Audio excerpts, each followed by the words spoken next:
It's too rich to comprehend and too beautiful. Oh, it did it again.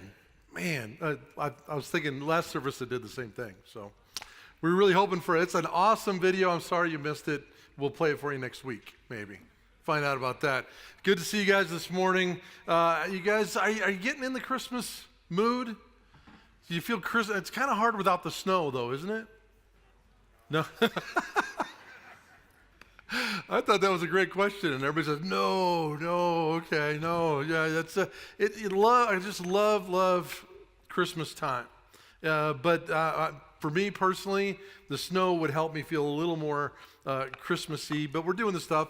Sean asked you guys to get your trees up, right? You got your trees up.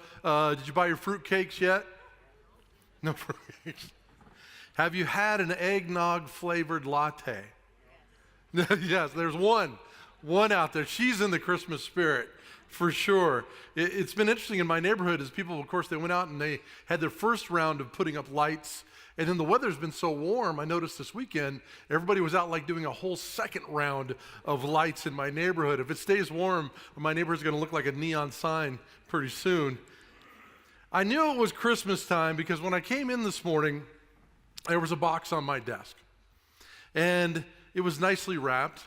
And there was a note attached, and it said, "Merry Christmas, Pastor Mark." That's nice. And then inside, I got a little suspicious because it says, "From Pastor Bob's Care Group." See, the problem is, though, Pastor Bob has given off leadership of his care group.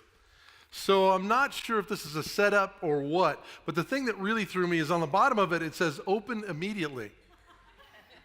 And if you have been around here for any length of time, you know I have received those open immediately boxes in my office before, and they usually have live roosters in them.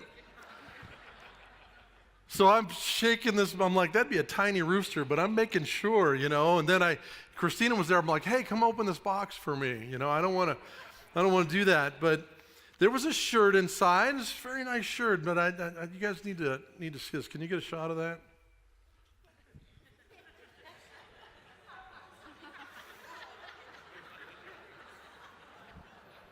So,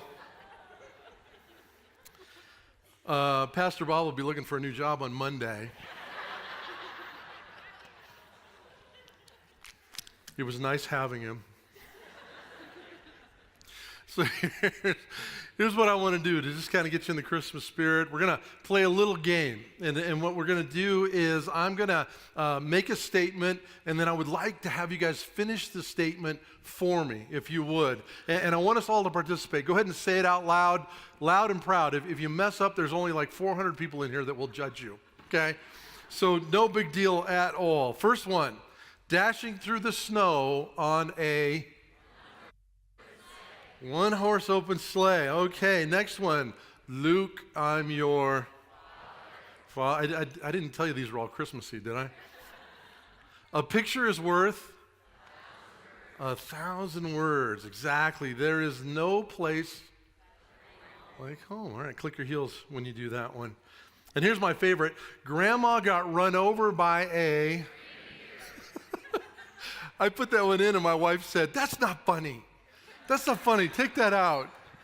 What if it was your grandma? I'm like, it didn't actually happen. It's a song. It's just a joke. And then the last one. All you need is love. All you need is love. All you need is love.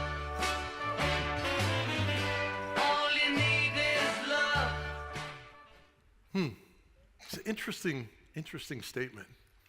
And you think, is that true? Is that all? Is that all we need? John Lennon wrote that song, and the Beatles performed it. It was released in 1967. I was 3 years old when that song came out. And yet, you guys all know it. They still play it on the radio. We still hear it. It's still very popular. And partly, I think that's because we still connect with the message of that song. The people are looking for an unconditional kind of a love. Now, we got to be really careful with this, okay? I'm not sure Jesus would have loved all of the Beatles' lyrics. But the song has some similarities to some things that Jesus did say. And so that's what we want to look at today, this idea of love. There was one moment where Jesus was talking to some of his closest followers, and this was just a few days before he was about to be arrested and tried and convicted and beaten and tortured and killed, okay? And look what it is that he's saying to his followers. Jesus said this in John 13. It's in your notes, and some of them they'll all come up on the screen. Some are in your notes, so you want to grab your phones and fire up your YouVersion, whatever works. Jesus said this. So now I am giving you a new what? Commandment. It says, love each other just as I what? Just as I have loved you. So it says love each other, okay? That's kind of going down that road in the song a little bit, but then it says just as I have loved you. You should love each other. Your love for one another will prove to the world that you are my disciples. You see, there's the nuance there that John Lennon got wrong. You see, Jesus' love is not just a fuzzy, mamby-pamby, do nice things, think nice things kind of a love. You see, it's actually much deeper than that. Jesus said, love each other just as I have loved you, just as I have done it, just as I am showing you what love really is. The way Jesus' love was a much more purposeful love. Jesus' love, involved grace, absolutely. Plenty of grace, but it also had truth. A love that had purpose. A love that helps lead people to God. And that's what we're going to talk about today. That's what we're working on. Because, yes, Jesus came to earth that first Christmas because he loved you that much. He lived out his life in the way that he did because he loved you that much. He went to the cross because he loved you that much. He walked out of the grave because he loved you that much. And the question is, are we reflecting that? Look at 2 Corinthians 3:18 in the Living Bible. It says, but we Christians have no veil over our faces. We'll talk about that in a second. We can be what? Mirrors. Mirrors that brightly, what's that word? Reflect. Circle the word reflect. Mirrors that brightly reflect the glory of the Lord. And as the Spirit of the Lord works within us, we become more and more like who? More and more like him. If you're a follower, that's the goal. That's the goal. To become more and more like him. To reflect Jesus. That's what we're looking at. That's the point of this whole new series that we're starting today. How do we reflect more of Jesus and less of us? When we look in the mirror, how do we begin to see more of Jesus's attributes than our own? Because during the Christmas season, it can get crazy, right? I mean, we got plates we're spinning, it's crazy, all kinds of stuff going on, things we got to do. But maybe this year instead, we focus on looking in the mirror and seeing more of Jesus' attributes reflected. See, but when we don't know Jesus, this is where it talks about that veil. When we don't know him, we don't have a relationship with him, then we don't know the truth of who he is. We don't understand who he is and who he wants us to be. Like we have a veil, in a sense, covering us. And the thing about a veil is, the veil's hard to see out of. You can't see things accurately, but also people can't see in. And for us, sometimes that plays out like, we can wear a mask and we can pretend things are okay when they're not. We can pretend that we're something that we're really not. You see, but with Jesus in our life, we can remove the mask. We can truly then know him, and we can reflect him. Now, dumb question, how many of you use a mirror every day? Pretty much everybody, right? I can tell the couple of you that don't. I'm sorry, it's just not good. You remember that show a couple years ago where they had that 360-degree mirror, and they would who would want to know themselves that well? I don't want anything to do with that. Now, you guys, you know how mirrors work, right? We all know how they, oh, look, that's cool. Flashing lights in their eyes, all right. We all know that, and ooh, that's not pretty. Anyway, what's a mirror's purpose? To reflect an image. A follower of Jesus, if you are, your purpose is to reflect Christ's image. That's your purpose. That we would reflect Christ's image in this world. When we're at work, when we're at home, when we're playing with the kids, when we're at school, we want others to see Jesus' attributes in us. His patience, his kindness, his love, his humility, his servanthood, his truth, his love. The words that we use, the way that we treat others, the things that we say no to, the things that we say yes to. We do all of those things so that Jesus' attributes might be seen by more and more people. Now, I realize I say that, and guys, that's not an easy thing to do, is it? Let's be honest, our tendency when we're looking in the mirror, why are we looking in the mirror? Because we want to look good, right? It's about us. I want to look good. I want other people to see me and think I look good. Have you ever, years ago, they did some social experiments where they would have people walk into a room, for some reason, but they would place a big mirror in the room. People cannot not look at themselves in a mirror. Seriously, do the experiment at your house. It's kind of creepy, but kind of cool, right? Seriously, when there's a mirror in the room, we look at ourselves in the mirror. We all do.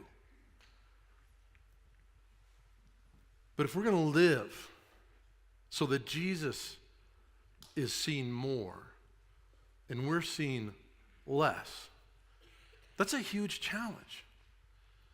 Because if you really drive down deep into that, that means then it's not all just about me anymore. And please don't tell my wife, but I really want it to be about me. We all do. Let me explain it to you this way. If you're on a team at work, or maybe you play an instrument in the band, or maybe you play a sport, right? You're part of a team. You'll understand this. You have a goal. Your goal is to be the best team possible.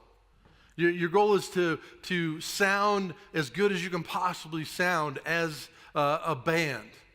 But if you're in that team or you're on that team just to bring attention to yourself or just to toot your own horn, sorry, I had to do that. Not only does it go against the purpose of the team, it wrecks the purpose of the team. See, there's a greater purpose. There is a greater purpose. And the same is true of your life. The same is true of my life. There is a greater purpose, and that is to reflect Jesus. So the passage says, so we can be mirrors that brightly reflect the glory of the Lord. But it doesn't happen overnight, does it? Never going to be perfect. It's a marathon. And little by little, we get to know and live out Jesus' attributes more and more. We begin to reflect more and more. And what better time, guys, than Christmas, right, to decide to pursue knowing Jesus better. I can't think of a better time than right now. Look at this. Look at Ephesians 3:19. Strong statement. And may you be able to feel and understand, as all God's children should, how long, how wide, how deep, and how high his love really is, and to experience this love for yourselves, though it is so great that you will never see the end of it. Again, there's the marathon part. You will never see the end of it or fully know or understand it, and so at last you will be what? Filled up with God himself, filled up, because the more we are filled up with him, the more we can reflect. Does that make sense? Think about the person that you know best in this world. Think about the person that knows you best in this world. You know, the kind of person like you can finish each other's sentences, you know what they're thinking. Well, that didn't happen overnight, did it? No. I mean, it took hanging out. It took going on road trips. It took, rooming together at school or whatever it might have been. You know, it took time for that to happen. Sorry, this is a terrible example, but a couple of months ago, I was sitting in a couple of meetings one day, and you see, Christina and I have been together a really long time. And I can pretty much finish her sentences for her. The only thing is I tend to be a little faster in finishing them for her. And we were in this meeting, and it was kind of dragging. The problem was that she was leading the meeting, and I began to finish her sentences for her. I thought I was being nice. Thought I was helping her out. Later, she explained to me I was not helping her out, and she was not excited at all about my efforts in that area. So anyway, terrible example. But here's the thing. Can you imagine knowing Jesus so well, being so close to him, that when you say something, it's what Jesus would want you to say? That when you do something, it's what Jesus would want you to do. That as you live your life, you're living your life as Jesus would want you to live. Think about that for a moment. How well do you know? I'm not trying to make you feel guilty. I say, how well do you know him? Now, maybe you're just checking out church. You're just checking out Christianity. You're just visiting, or you're watching online. That, we're thrilled. We're thrilled that you joined us. We are glad that you are here. It is okay to ask questions. It's okay to seek. It's okay to doubt. This is a good place to do that. Let us know if we can help you. Or maybe you're not new to church, but the idea of actually pursuing a deeper relationship with Jesus is new. Maybe you've never really tried it. Maybe you're simply thinking, how do I get started? How do I get started? Let me throw a couple things at you. Number one, grab a Bible. They're on the rack out there. They're free. Pick one up. If you have a smartphone, download YouVersion. It's an excellent app. And the great thing about YouVersion is if you don't like to read, it will do the audio for you. Okay? And did I mention that it's free? I like free. Free's good. And then start in the New Testament. Okay, it doesn't work like a novel. It's not front to back. Start in the New Testament. Take a class. Take a class here. Get into a life group. Go see Bob before he gets fired on Monday. He would love to see you and get you connected into a group. And during the season, read the Christmas story out of the book of Luke. We have a tradition in my family that when we get up on Christmas morning to open presents, which is when God said you should open presents on Christmas morning.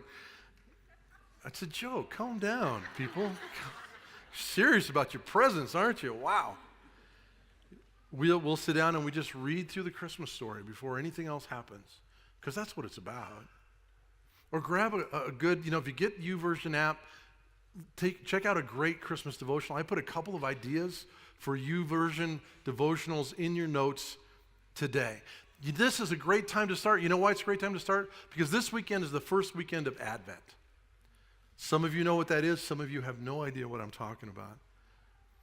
Advent is simply a church tradition that's been around for a really, really long time. It's not necessarily biblical or God's command. It's just a tradition. But it's a good one.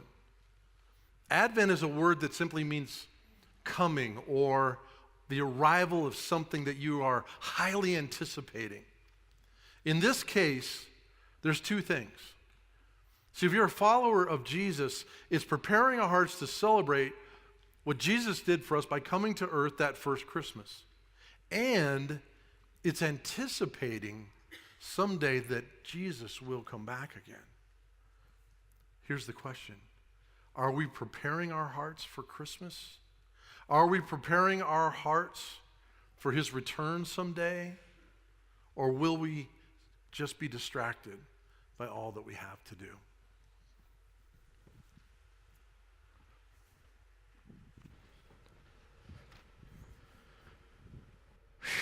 What a year. Maybe the holidays will be better, we thought. Maybe people will be nicer, we hope.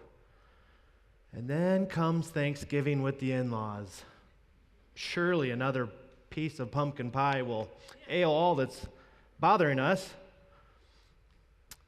And then Black Friday turns to a Monday, and the calendar in our world turn over to December, and then the blaring headlines. Another scandal. North Korea firing another missile. One has to wonder, should we drag out the garland and the tinsel, or should we just fast forward to the new year? Do we really need another Christmas? I mean, we put up the same tree. We sing the same songs. We buy the same socks and sweater every year. I mean, is the message of peace on earth and goodwill towards men even relevant? Is it even possible? Consider the story behind Christmas. Hollywood would totally recast Christmas, all right? Joseph, he's too blue collar. Mary, she's so inexperienced. I mean, there's no star power with them for Hollywood. Too common, too simple. We need some headliners. We need a square-faced Joseph, someone like Clooney. And for Mary, well, she needs to have a beauty mark or glistening teeth like, I don't know, Angelina Jolie. There we go. Now we're cooking. And then for the shepherds, well, can they sing? How about Bono and U2? Yeah, there we go. Now we got it. And get me. A civilized person would totally sanitize that area. I mean, I don't care how poor you are, nobody should be born in a cow stall, okay? I mean, there's hay on the ground, there's animals on the hay, and oh no, don't put the baby in the feed trough. I mean, the donkey's nose has been in it. And, well, don't wrap it in rags. I mean, they smell like sheep. And speaking of smell, you better watch where you step. You know, a good public relation person would totally move the birth to a big city. You know, let's see what Roman palace is available, or you know, whatever villas that we can bring it to that would bring a big audience. But you know that God did not want to have that like that, so that's not what happened. Out of the heads of sheep, in with the heads of state. You know, let's do a ticker tape event. Yeah, or how about, a Trump Tower Escalade entrance. Yeah, that's what we want. But you know, we didn't design the hour. No. God did. And God was content to enter this world with sleepy sheep and a wide-eyed carpenter. No spotlights, just candlelights, and cows chewing their cud. God did not want to bring attention to the entrance of his son. Was that a mistake? Or was that his message? Perhaps our world and our lives are a little bit like a Bethlehem stable. Crude in some places, smelly in others, not much glamour, not so neat. And the people in our circle, well, they kind of fit stall animals. You know, you got grazing sheep, you got stubborn donkeys, and that cow in the corner, well, doesn't he kind of look like your next door neighbor? The moment Mary touched God's face, that's where God made his case. He will go anywhere, okay? if he is willing to be born in a barnyard, then he should be at work anywhere. Bars, bedrooms, boardrooms, brothels. No place is too common. No one is unavailable for God to touch him. There is no distance too far. There is no person that God can't reach. There is no limit to the distance of God's love. When Christ was born, so was our hope. Actually, I think we need Christmas more than ever this year. I think we need a season that is dedicated to giving, not receiving, for caring, not for critiquing. I say we put up the Christmas tree, okay? I say feel comfort with a familiar story and ancient songs. You know, our days can feel as cold and uncertain as the manger. And Bethlehem, just like today, can be crowded and difficult. But in the midst of it all, let's do what Mary did. Let's invite the source of peace into our world. Let's give hope for another year in our infant Christ. God became one of us so that we could become one with him. That is the promise of Bethlehem.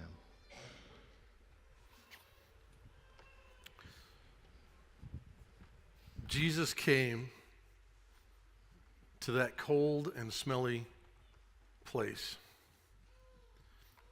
born on earth for us. In the book of John, it says it like this in John 1:14. It says, "So is the Word, and the Word is Jesus. So the Word became human and made his home among us. He was full of" what? Unfailing love and faithfulness. And we have seen his glory, the glory of the Father's one and only Son. So what does that love look like that he came to show? What is that purposeful love? Well, he came with a self-sacrificing love, a compassionate love, a forgiving love, and a love filled with truth. And so what I want to do here for a few minutes is walk through just some events from the Bible, some things that happened, and look at some of these attributes so that we know what it is that Jesus wants us to reflect. Jesus set the bar with an amazing example of self-sacrificing love. Well, self-sacrificing love, it means unselfishly putting the needs of someone else ahead of our own. Look at 1 John 3:16. This is how we know what love is. Jesus Christ laid down his life for who? For us. And we ought to lay down our lives for our brothers and our sisters. Now, I realize that, in this world, we certainly do have examples of people displaying self-sacrificing love. You look at the armed forces and things that have happened there. You look at the tragedy of that shooting in that church a few weeks ago in Texas and the story of that mother that covered up her 3 kids. Jesus willingly gave his perfect life for us. The greatest expression of love ever made. And the reality is Jesus, what he sacrificed when he, as the only Son of God, left a place called heaven and became a man, a baby in a smelly manger. Think about that. Look at Philippians 2:7.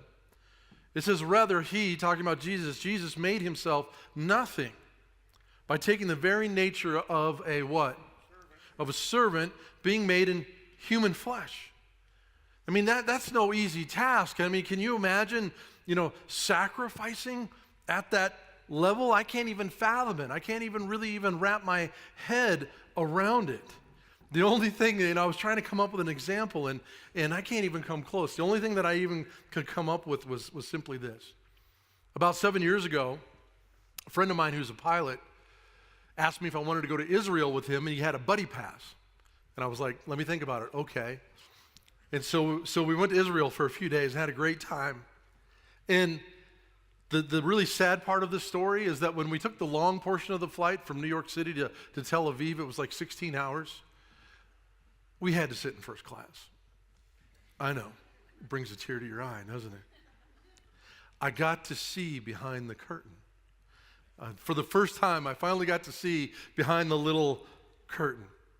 And I got to tell you, it seemed a little bit like heaven to me. Okay?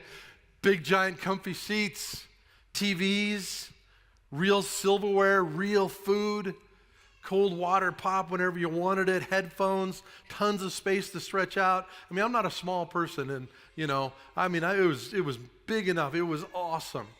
And then when we get to the overnight part, because the flight left like 8 o'clock, 9 o'clock, so when it was time to go to sleep, it laid flat. The seat went flat. And then they walked around and handed us real down comforters and real pillows. I am telling you, it was awesome. It was awesome. I'm like, I am never leaving here. This is my pathetic understanding of Jesus leaving heaven, okay? Stay with me here. Now, if I had willingly stood up in the middle of that flight and walked all the way to the back of the plane, went to the last row, the one right across from the toilet, and sat in the middle with two big, hairy, smelly guys and ate peanuts, that's the best I got, sorry. Yes, leaving heaven for a smelly barn was certainly worse. Self-sacrificing love is pretty uncommon. It's giving time, money, skills. It's making sacrifices. It's serving. It's caring about others. It's coming to that place deep inside where we realize, really the world really doesn't revolve around me. It's doing what's best for someone, not just for their present circumstances, but for their eternity. Are you willing to do things like that so that Jesus can be seen in order to reflect him? And think about it, Jesus was a skilled carpenter. Jesus could have taken off some time, built himself a nice house, could have made a little extra cash, making furniture for folks. Maybe could have had his own DIY show, flipping Nazareth with Jesus, the rabbi carpenter guy, I don't know. But seriously, no, Jesus, he used his skills not for material things, but for eternal things. There was a moment that really displayed this kind of self-sacrificing love. When Jesus was hanging on the cross, bleeding, dying, knowing the death was coming, he looked out and he saw his mother. Here's his mother who watched this horrific thing happen. And next to her was one of his best friends, was John. And he looked out and he took the time and he asked his friend to take care of his mom. You see, if you're a teenager today, pay attention to that. Take care of your mom. She'll pay me later for that. I know it's hard to reflect real, purposeful, sacrificial love all the time. I know it is. I mean, we're busy. We've got work. We've got home. We've got all these things we got to do. Do you think Jesus had a few things on his plate that day? Oh yeah, just the future of mankind on his shoulders. Yet in that moment, he thought about his mother. And not only was Jesus' love self-sacrificing, but Jesus also showed love by being compassionate. Like his Father, the scripture describes Jesus as one who would reach out to those who were in distress. He would see them. He was deeply moved by people who were in distress.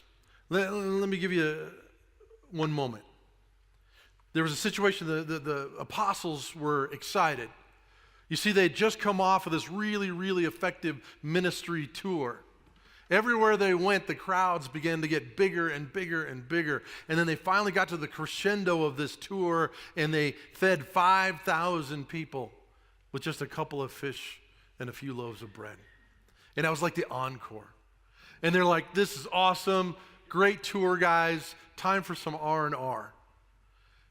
So they get on the boat, they need to go find some rest. But this large crowd sees them, where they're going. The paparazzi follows them. No time to rest. Look at Mark chapter 6.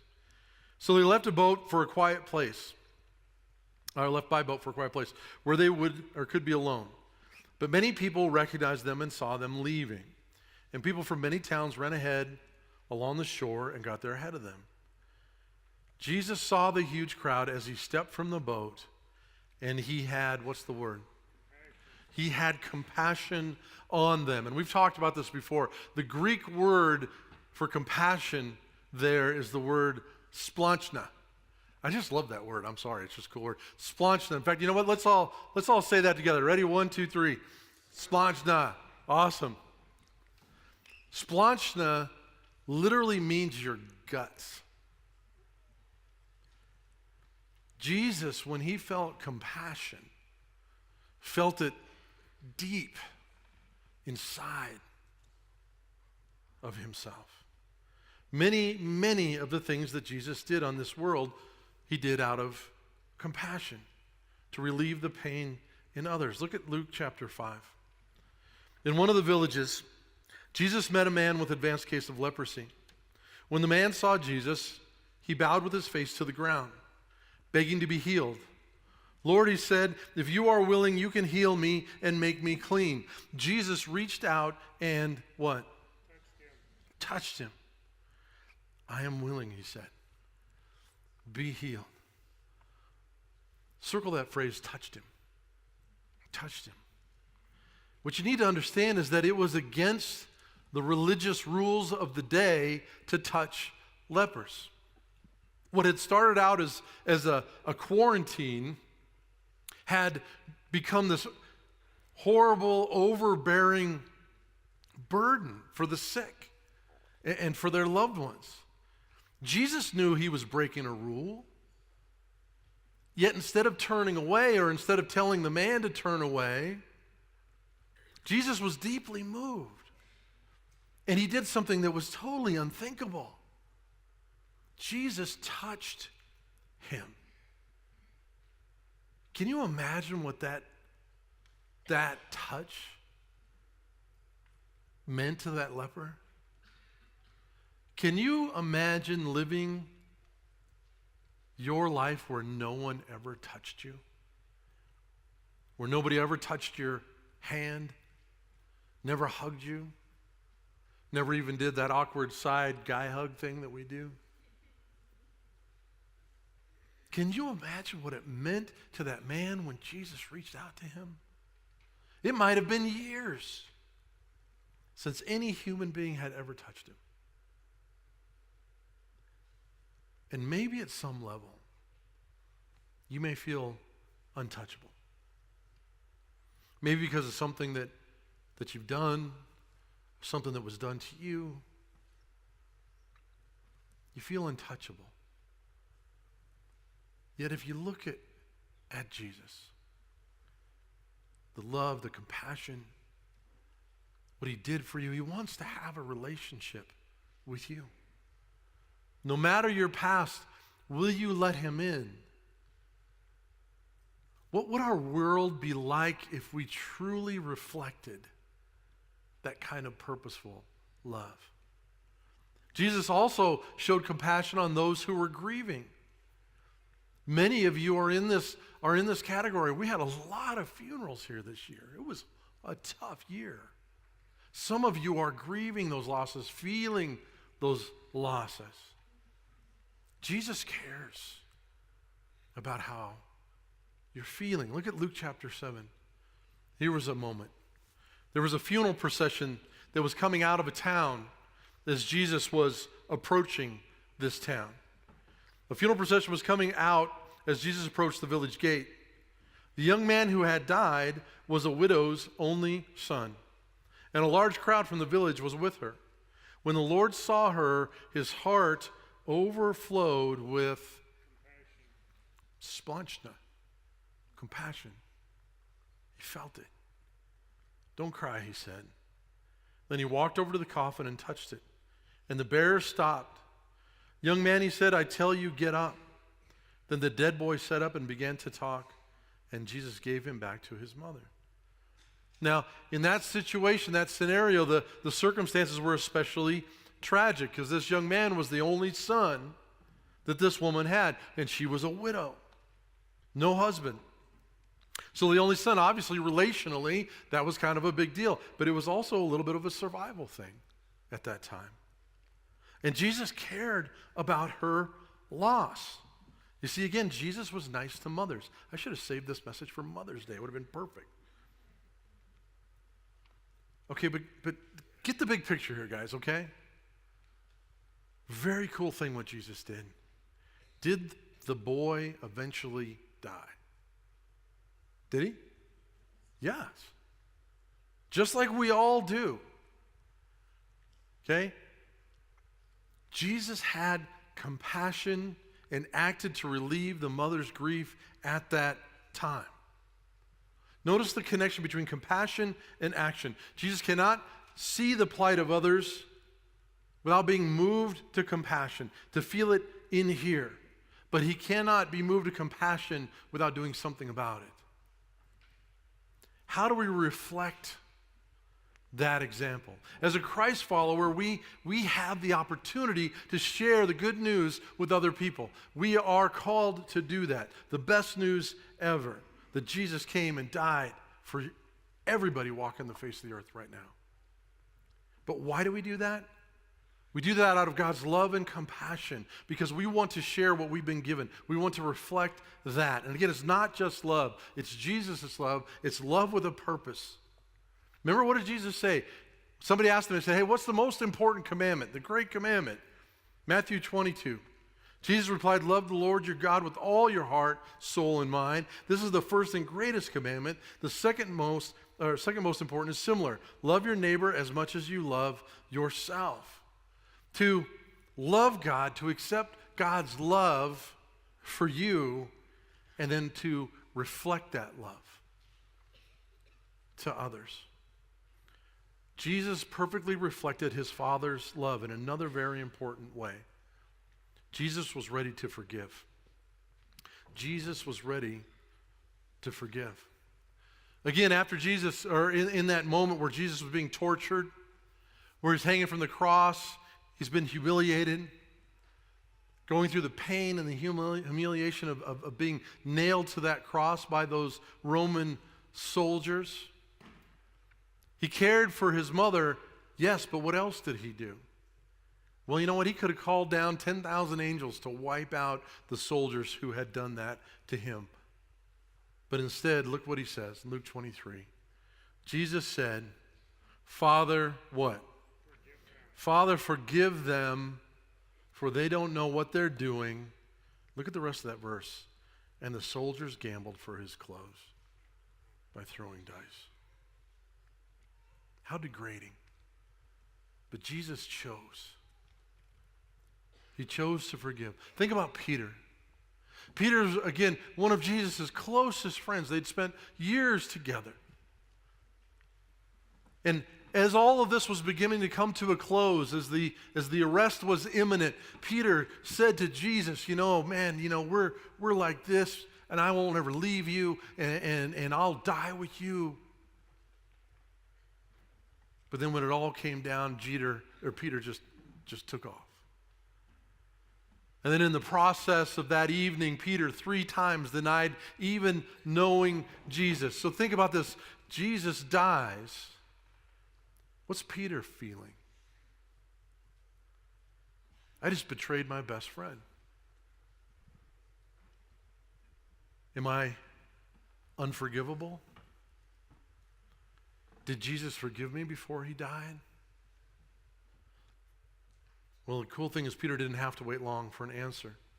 You see, after that third morning, when Jesus rose again, Jesus went to Peter. Jesus found Peter, his old friend, and he encouraged Peter.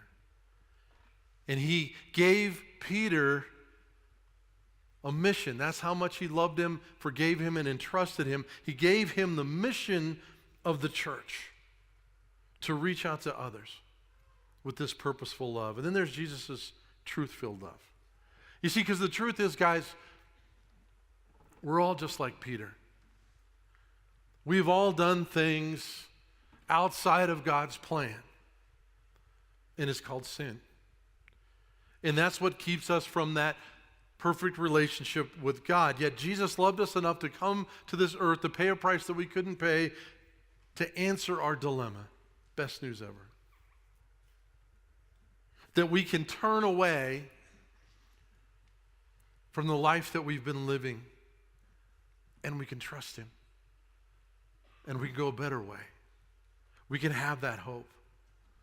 Do you know that love? Have you accepted the free gift of salvation? Did you know that Jesus came to earth as a baby for you? Did you know that he went to the cross to die for you? Did you know that he rose again and walked out of that grave and he did that for you?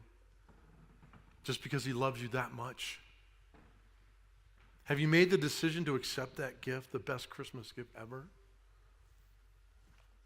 At the end of the message here, we'll pray a prayer, and if you feel like God's calling you to that, you can do that, or if you're just curious about that, you can grab one of our new reset brochures back at the welcome table.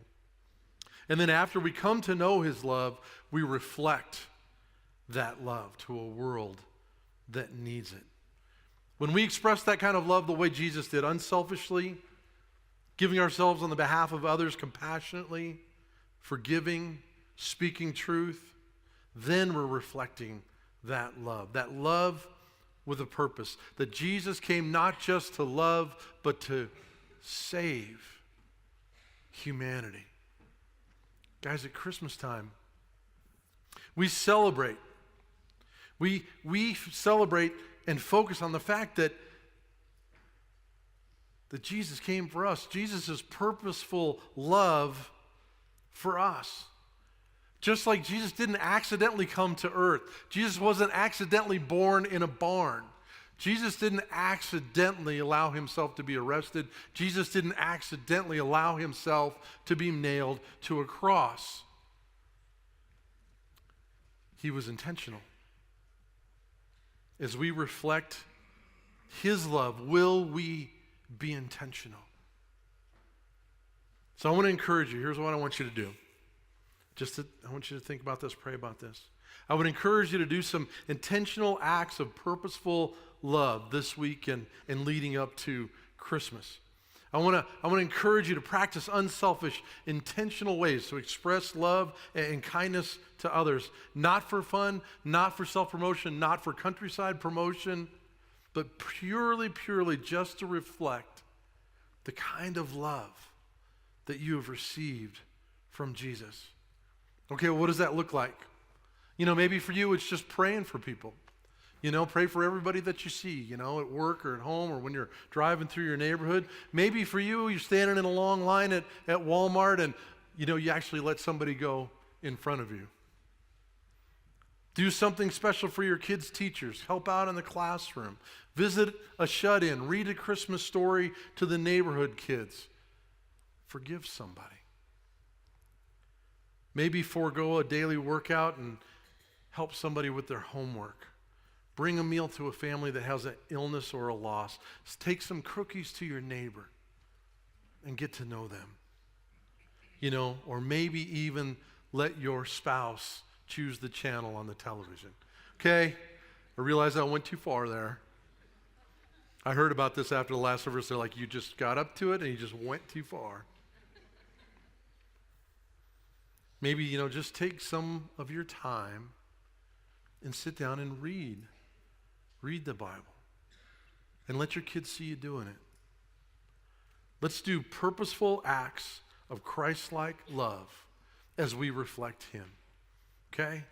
All right, let's, as we get ready to pray, I would just ask you to bow your heads, close your eyes for a minute as we prepare to pray. And I would just ask you to think about this.